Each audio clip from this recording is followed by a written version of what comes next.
Okay. I have 4 poems. One is about racism, one is about how my immigrant family dealt with 9/11, one is about sad child abuse things, and another is about gentrification. So, fun! Anyway. Yay! Woo, woo, woo, woo! Registers of vessels arriving at the port of New York. You will never misspell Smith, or Jones, or even Thompson. Say, there are no tricks, no word games to play, no odd vowels to trip you up. No diphthongs or strange foreign utterances with symbols over their C's, but tell me that oomph looks natural in a word to you, that the hunso in Johnson is normal. Tell me that Lee and Lee sound the same. Tell me that when the Nevada came from Glasgow and dropped off a Heron Fiona, they spelled her surname like she mattered to them, like the fact that we came here with nothing to build this country's rails matters to you. Tell me about Chinese slavery and the word crib, the way chop chop was slung at my ancestors because it was the only Chinese they knew. Tell me that when Holder wrote about the Chinese usurpation of the industrial field of the American citizen, he was thinking of the way we'd been worked, died, in the bloody dirt beneath the California sun, the way that model minority is meant to be a compliment, the way we're still usurpers of real Americans today in colleges and jobs. Tell me my name is so cool that my cheekbones are lovely, that I look just like Pocahontas. Am a caricature? No. Tell me why Smith is so much easier to spell than my name. It's just 5 letters. Ow!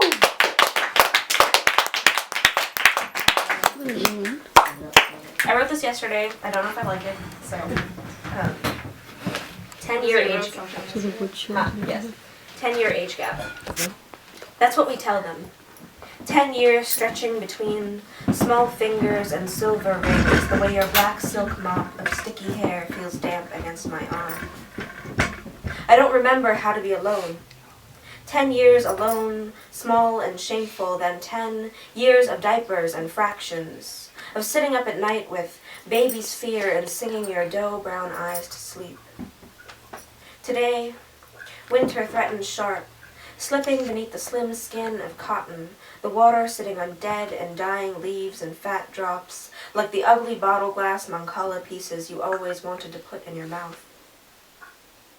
Nobody remembers the last time your mother held you, not even your own mother. And one day, too, you will wake up and realize your beautiful baby is too big to hold again and wonder how you ever took being needed for granted. You told me once and now, needed me once and now, while we try to wean your dependence from protection of a higher strength, but protection, you will learn, is a fallacy. There's no such thing as safe. Here are the things I hope that you will never have to know. First, the skin peeling away from the flat plane of your skull to reveal the white bone plating beneath it. Second, the anesthesia cocktail the doctor brings to set your broken hand. Third, the way it feels to fear, but this you know already. Baby watching wide-eyed as his sibling writhes with pain, the ones you love. Reality is worse than the horror people can bear. They can't. It's why they craft things, form a monster that looks and breathes like we remember from our childhood, something we can understand. People will tell you that you're so brave, that you're strong, that they could never survive what you have survived. You didn't think you would either, but you had no choice but to try and breathe through pain and struggle and wake up in the morning. We had no choice. What I know today is this. Monday was your birthday for the 11th time, and I am still afraid to lose the way we used to belong together, the way the weight of you felt perched on my hip. I do not remember the last moment I picked you up, toes like wine grapes scrabbling at my thigh, small fingers clutched in my shirt. I do not remember when you began to push at me, your paladin, but I can feel it. Oh, how I feel it. A child is a child with or without a mother. A mother without a child simply isn't. In 10 years may you, infinite, oleaginous, charming boy, remember what it is to feel loved like the brightest star in the sky, like every shining leaf is gorgeous in the dawn, like everything I do for you. Woo!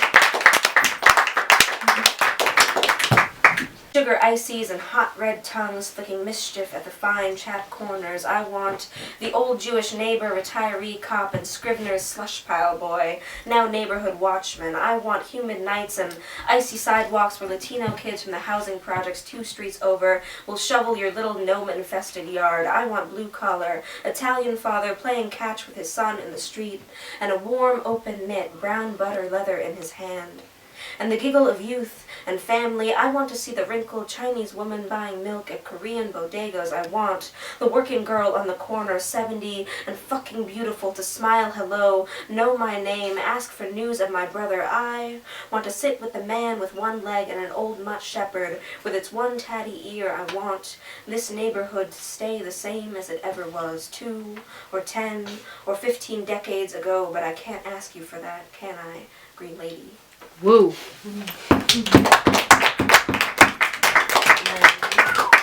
This last one is long. So bear with me. Inheritance. We have reached the age where one expects grandmothers to die. We expect them to crumble, bones to creak and snap with pressure. We cannot trust anyone not to. My mother, I think, made the mistake of trusting. Her grandmother lived past 89. We watched and waited as she passed. 92, 3, 4. Still going to the market every day for fish, still shouting in Toisanese. Perhaps some people live so much death fears to take them. My great-grandmother fled the communists when they came. For her family left the riches in the house, took a large wooden chest I now cart my clothes to school in. Rilke wrote, each of us carries a death inside of us, waiting for the right moment to shake loose. But how she fought until her very last breath, the inevitability. 95, 6, 7. My father's mother taught me how to read. Before I was 2 and 10 months, was a headmistress, a governess, and then suddenly a mother again at 64. My mother never told me about her arranged marriage. I uncovered it through bribery, pulled the words from the brown hollow of my cousin's mouth with sharp wit. Sitting in the tiny basement kitchen, plastic tablecloth under my nails, Rye told me that the woman who had been my deity had been shackled to my grandfather's will. Tales of Guyana seemed more real in that space. Filled with roti and the miniature farm in our yard. When it rained, water tripped down the stairs from the back door and into the kitchen. And my cousin told me stories of walking in the rain, shoes in hand, while mud squelched between his toes. My grandfather taught me how to play dominoes. He wasn't a particularly smart man, isn't, but he understood children in a way my grandmother never did. It always seemed that the patriarchy the British brought with them had made fools of them both. In America, at least she could be clever, run her house as she had run her school. I think a part of her hated him for the pain. A woman born smarter than an entire village feels the torture she endured at the hands of his sisters, so secure in their jealousy. Her hands, covered in flour at the stove, she said, no granddaughter of mine is going to be dumb. Intelligence is all you have when they take everything from you. They tricked my grandmother into loving him, and she hated him for it. The fondness for a man who was so much less than her in every conceivable way. When the towers fell, my mother picked me up from school early and told me, Grandpa is missing. Someone flew a plane into the building he works in, and no one can get a hold of him. Then I was religious. My grandmother's child, a woman who woke with dawn so that her prayers might reach the Lord first. Now God has failed her. She sits unseeing, gelid, as nurses who know nothing of her spirit, her pride, wipe the food that spills from her lips. She told me, they cannot take away your intelligence, but that was a lie too, wasn't it? Love or God can strike us dumb. Mother Mary, please bring Grandpa home safe, I said, pushing through the throngs of crying natives. Never say New Yorkers do not feel are rude. No, we just see too much to let it get to us. And I lit a votive and pushed the dollar into the slot, overflowing with bills writ from the hope of my city. My mother took my hand, and we walked out of the chapel down to the corner before her phone rang, and my mother started crying. I remember thinking, so sure that God had gotten my message, waiting for my mother to finish sobbing. My grandparents never learned to live without each other, shoved together without their will as they were. My grandmother once got so angry she left a scar across his shoulder, 3 long lines birthed from her nails that day. Babak saw the smoke from her railway apartment, gathered up all her things and began to cry. When the home aide asked, "What's wrong?" she said to her, "They are coming for us," trapped in a country she had never let go for leaving. My grandmother sat by the phone, unmoving, for hours that day. Said she hated him but got depressed whenever he was gone, and that's the funny thing about people, isn't it? Now, we know the breath of slack bodies falling, the way a fire can gut the soft wood skin of a house, but that day I was sure Mother Mary had heard me, waiting for my mother to tell me, "He's alive, he's alive."